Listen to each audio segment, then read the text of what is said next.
Good morning from 10 Sleep Canyon. I had a great night's sleep next to this awesome view. Today's plan is to go visit Crazywoman Canyon, which I had planned to do yesterday on the way here, but I ran out of time and light. After that, I'm going to head north through the Bighorn Mountains along the Wyoming BDR. This is the old road that used to be the only way up through 10 Sleep Canyon. Now there's a big, smooth, paved road off to the left.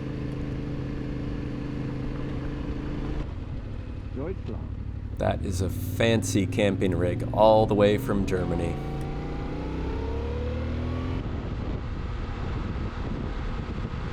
Wonder if this is the highest for the trip. On the eastern side of the Bighorn Mountains is Crazywoman Canyon, as well as the creek of the same name. There are two stories about how this name came to be. Both are pretty dark.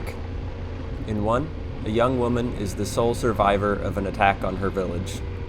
She lived in a rundown wickiup, and on moonlit nights, she could be seen leaping from rock to rock in the creek. The Crow people felt that she brought good luck and left her alone. The second story tells of a trader who sold whiskey to gain favor with the indigenous people of the area. But when he ran out and could not supply more, he was killed. His young wife escaped only to wander up and down the creek in a state of insanity. It is said that Jeremiah Liver-Eaten Johnson cared for her thereafter. Either way, what an incredible canyon. The massive boulders littering the creek, and the canyon walls towering high above. As far as roads go, it's well maintained, and you could take just about any motorcycle or car here, so there's no excuse not to visit.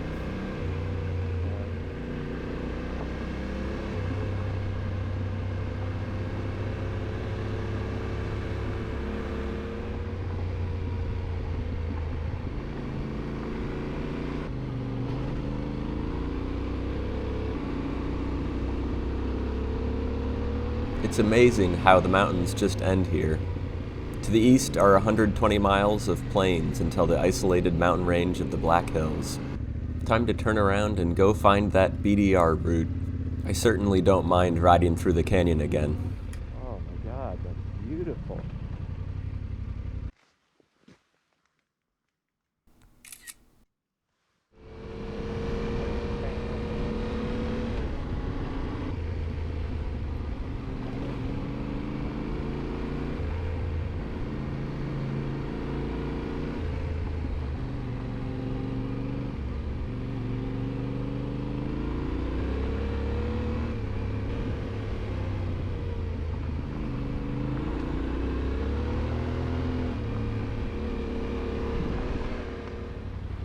Hey, pupper.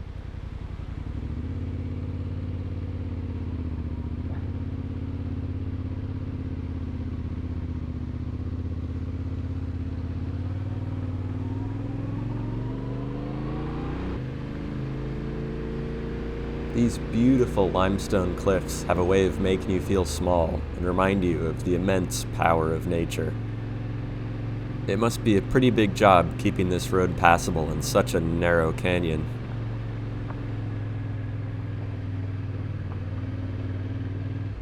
Let's have a little look around these house-sized boulders. I found this road while doing some route research. I think the unusual name drew me in, but seeing the road wind around giant boulders cemented it as a place I wanted to see in person.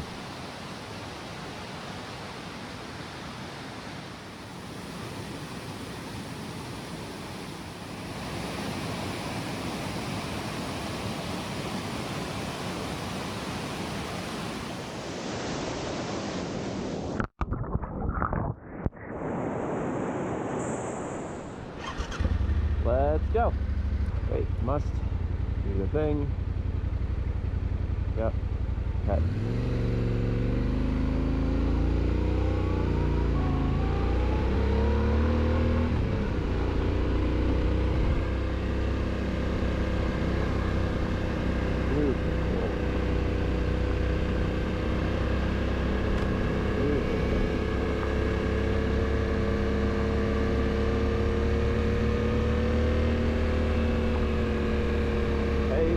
Keep it down to a dull raw.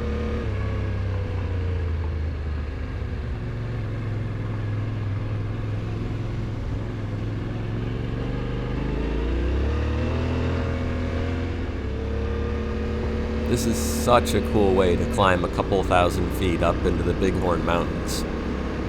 Following the creek past aspen trees and towering ponderosa pines. And yet another immense boulder.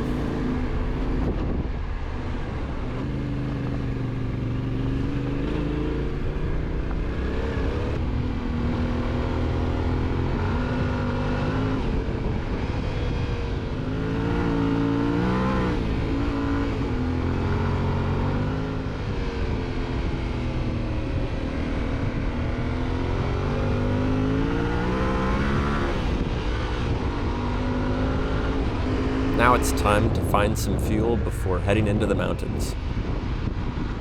I saw a couple signs for gas on Highway 16 earlier. This was one of my leads, but it's not looking likely.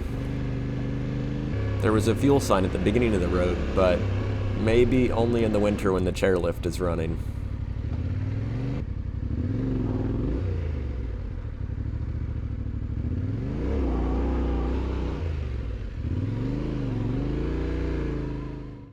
Trying to figure out if I passed the gas station I saw earlier. God damn it. Guess I'm going to Penn State. I never really thought that this bike needed a bigger fuel tank until I got to Wyoming. I had always gotten at least 200 miles per tank, but this is the second time in 2 days that I am backtracking to find fuel. Though, this is a pretty great road to be forced to ride.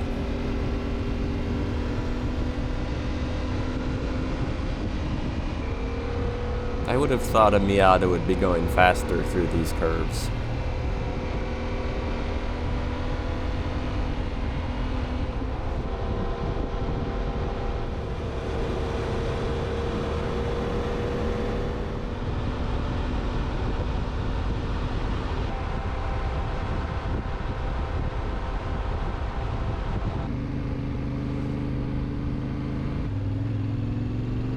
Hey, look, another Tenere.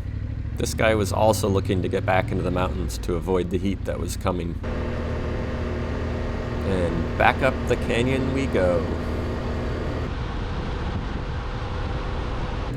At the top of the canyon was the turnoff to join Section 7 of the Wyoming BDR. These routes are a nice resource to have and bring local trail knowledge that you wouldn't otherwise have in an area far from home. I've been on 4 of their routes so far, but haven't done any of them tip to tip. One was due to bad weather, but the others were simply because there were places I wanted to explore that weren't on that route. And that's very much the case here. I just wanted to spend some time riding in the Bighorn Mountains. And this 2-track wandering around this high plateau certainly fit the bill.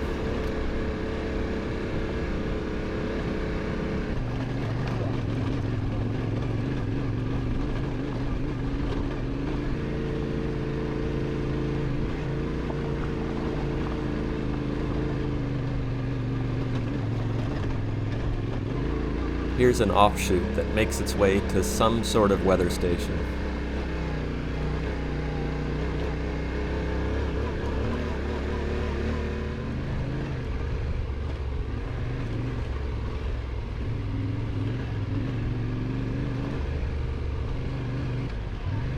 And here's that weather station.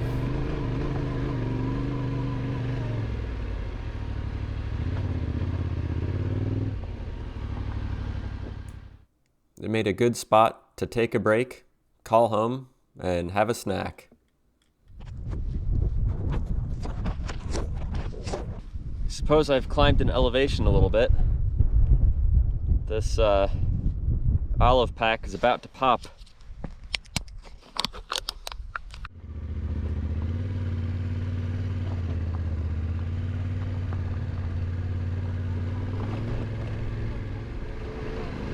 What a view, with those snowy mountains in the background.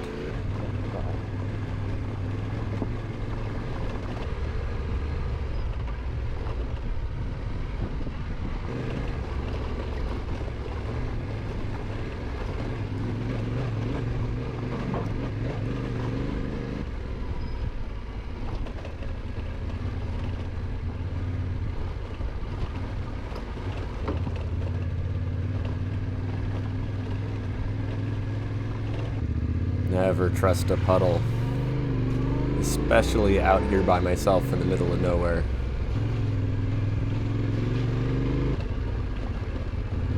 Sand and rocks. Oh yeah.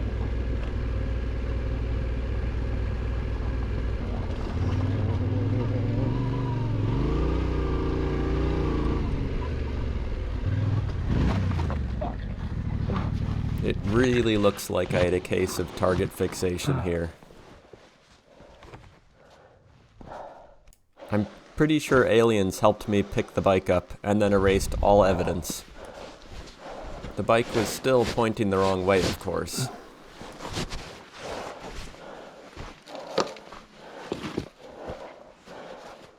Ta-da! I did the old spin it on the kickstand routine. That worked. Holy shit. Alright, easy. Steady as she goes. Show the map. ABS off. Let's go.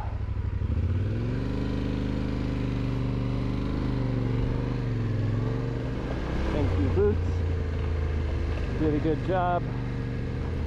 I think I'd be better at sand by now. An exciting day. Wah, wah, wah. Why do you zoom in every time I stop?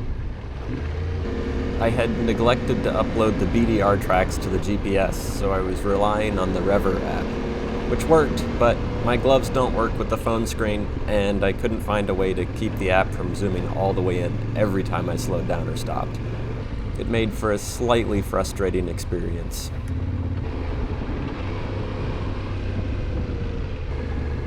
The worst part about falling over is that it killed my confidence in sand for the rest of the day.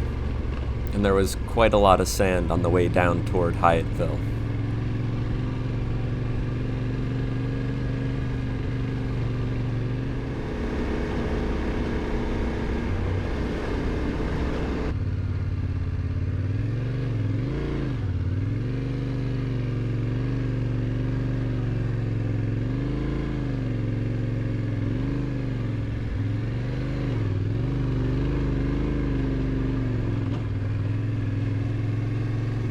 Oh, it's fesh, fucking fesh, man. Stuff sucks.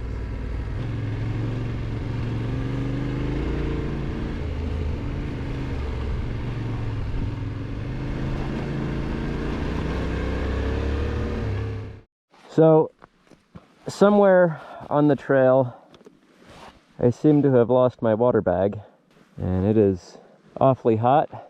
There's a little campground up ahead. I'm gonna see if I can get some water. And the GoPro keeps shutting off. Ugh.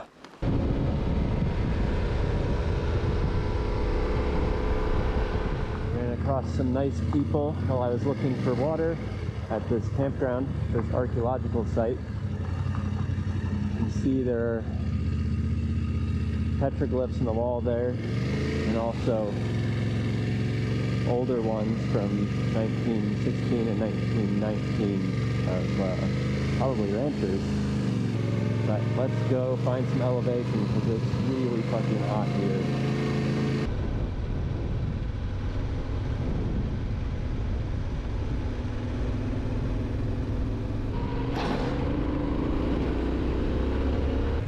You know, this is not what I picture when I think of Wyoming.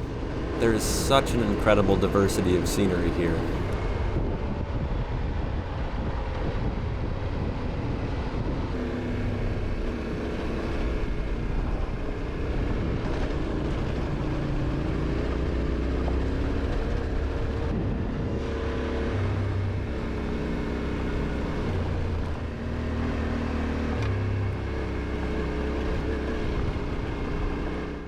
What a cool place. On the edge of the world. Big cliff down there. Beautiful stream running through the valley. And tall mountains with snow in the distance. So cool.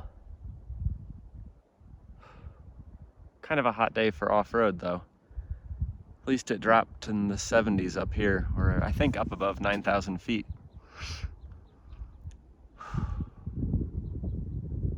But man, all those rocks, big workout. Well, hopefully I'll find the camp on the lake pretty soon and be able to go swimming and cool off and maybe make an early dinner and just hang out for the night. So, let's go find a campground.